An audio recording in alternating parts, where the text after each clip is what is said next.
Yeah, it's heading in the right direction. Get 4 or 5 back, and obviously lose Sean, but get a few more back next week. So hopefully by the bye we're just about at full strength, except for David and Jacob. So. It's not a magic bullet. It's not Sorry? It's not a magic bullet. Though. It's not going to suddenly turn everything around on the field. Just getting people back. Not initially, but I think trouble is that media especially look at the win-loss and then they look at the margin and they don't see the intricacies in between that. I think there's enough positivity in the way we're going about it that getting some numbers back will make a fair difference, to be honest. What should we be looking for then, Robert? We're not looking at wins, losses and margins. What are those? You don't want to get into too much detail because then you're getting down to individuals. But certainly indicators that teams always talk about, contested ball and tackles. And I think we went through the review fairly forensically last week. There was a lot of opportunities for us missed. We started to chain the ball, move the ball in the right method, and then there were some breakdowns. We know those breakdowns will improve as we go on. So there was a lot of positivity about the way. Now it's going to be different this weekend because of the weather. If it is rain, so it's just going to be a bit of a battle. But I think there's enough what I've seen that we can turn this around pretty quickly.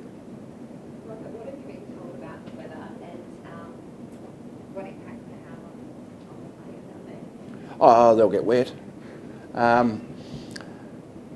Affect their hair. Listen, it's a winter sport.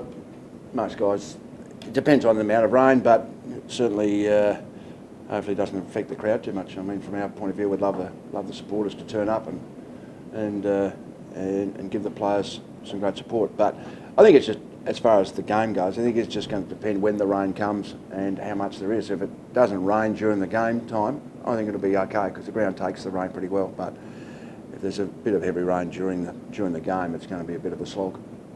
Does wet weather, in your opinion, is it a leveller or do the good players shine? Is it a divider? Yeah, it's a good question. Generally, poor conditions, especially wind and a little bit of rain, it probably in many ways can exacerbate the difference of skill level. But shown last year, we had a few wet days here and we did pretty well with a lot of players out against good sides. So if you play smart enough, if you're undermanned, it can be a leveller in many ways. So I think it depends how you go about it. Now, if it's a deluge tomorrow, it's just going to be a real slog, isn't it? So there's going to be a lot of points kicked, and it's be able to take your opportunities when you get them. You talked about effort areas as opposed to the scoreboard. Yep. That's how you win. Well, that's how you've got to beat Sydney anyway. But in wet weather, like you're getting the challenge. Maybe your side needs because it'll just be the hardest at the ball to win. Oh, there's no doubt. Because Sydney are as good as any team in the competition of contest and of putting pressure on. You know, they're bigger bodies. They're very good at that, which will be a great challenge for us. And our last 2 weeks have been really pleasing in that area. So we've just got to be able to match them. So you know, we as coaches always talk having the basics right. But that's generally on dry days. But it's more reinforced on a wet day. You just got to head over the ball, keep in a straight line, keep the ball going forward. It's a game of meterage. It's nothing fancy, just a bit of a slog. So it tests you physically, but it can test you mentally that you've got to stay in the game for longer periods. Jesse Joyce, you make with his debut in the local convention. What are you hoping? Yeah, it's a good story that he played in the under-18s last year for Queensland and had been a top-up a couple of times for our NEFL. Then we had all those injuries, so a lot of those young lads that played in the Queensland under-18 team got chances towards the end of the year, and he's one that just his footy took off.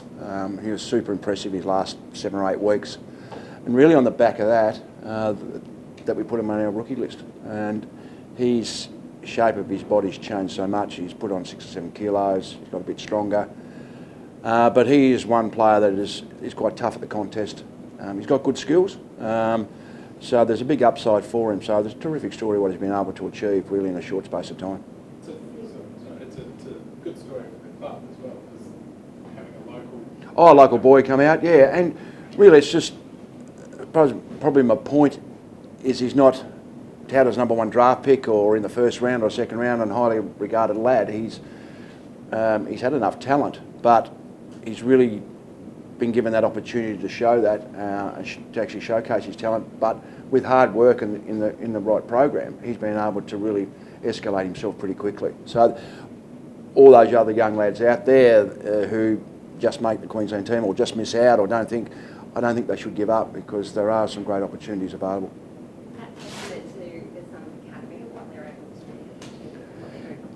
Yeah, I think so. I think they've done a fantastic job. The academy's going really well and obviously linked in with us, so they're hopefully learning footy the right way. And there'll be a few more lads this year that you would think would be available or be able to, I suppose, be good enough to play AFL footy. We've had a lot of them train over the pre-season. Quite a few have played games in the NEFL already for us, and that will happen once this Allies games finish in the next 4 or 5 weeks. So there are really some good opportunities from young lads coming through. Robert, do you give any consideration to the opposition when you give a kid his debut? Yes, that's a good question. It's a tough initiation. Mac Willis is another one that's had a couple of tough 2 games that he's played.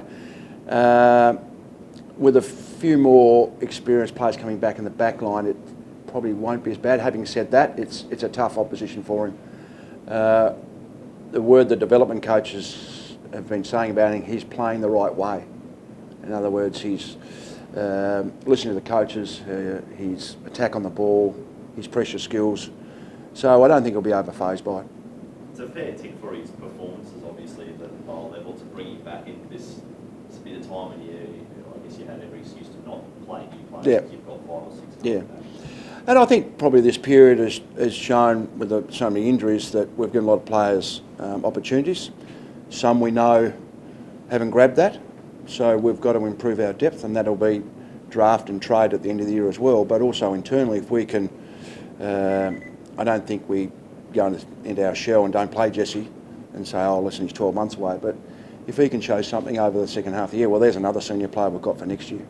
Are you encouraged in your decision-making by the club's history in this area? Because you've got a lot of highly rated footballers over the years through drafts, but some of the best stories have been third rounders, elevated rookies, guys overlooked, Sard, Lemons, Took.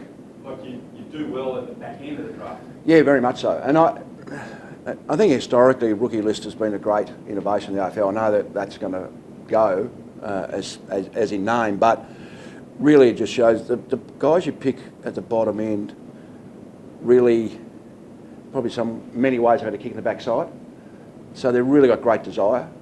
Sometimes guys taken early think it's just going to happen, so they don't have the work rate required. When I was at the Bulldogs, Matthew Boyd, Dale Morris were rookies and end up being all Australians and captains, and so it just shows the desire of players. So it's just not all about talent. You try and educate players. It's not all about talent or how good your dad says you are or how good your junior coach says you are. It's got nothing to do with it. Or if you take and pick 1 to pick 100, once you walk through the door, it means nothing. It's really about your work ethic and your work rate. And I think Jesse, Sard, there's heaps of stories here as well that you're on an even playing field. If you want to work hard enough, you'll get a game. Do you have historically like not favouritism, but do you have a soft spot, or do you like the stories of the rookies because you've been involved? Like Kirk was a great example. Yeah, there's a lot of them. I think what happens as a coach, you like the stories because they've got there through hard work, and as a coach, you love players who really want to work hard, who will do anything possible to actually make the team, and then they help the team improve. The ones that frustrate you, the ones that have got sometimes a bit of lair and don't back that up with work rate.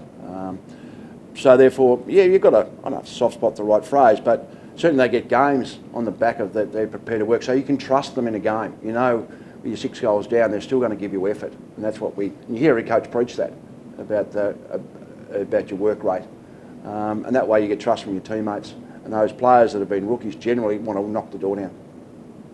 Rocket, I guess we've had a few re-signings again this week. You spoke about how much belief that shows in the group and the direction we're going at the moment. But as a coach, how does that help you when you plan forward, so that stability's there, and maybe does it give you a bit of confidence knowing that they believe in you?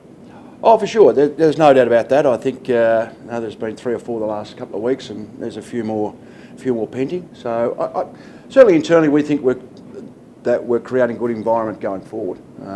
As I said, it's a win-loss industry, so people judge you on that. But certainly internally, we know we're heading in the right direction. I've got no doubt the players know we are as well.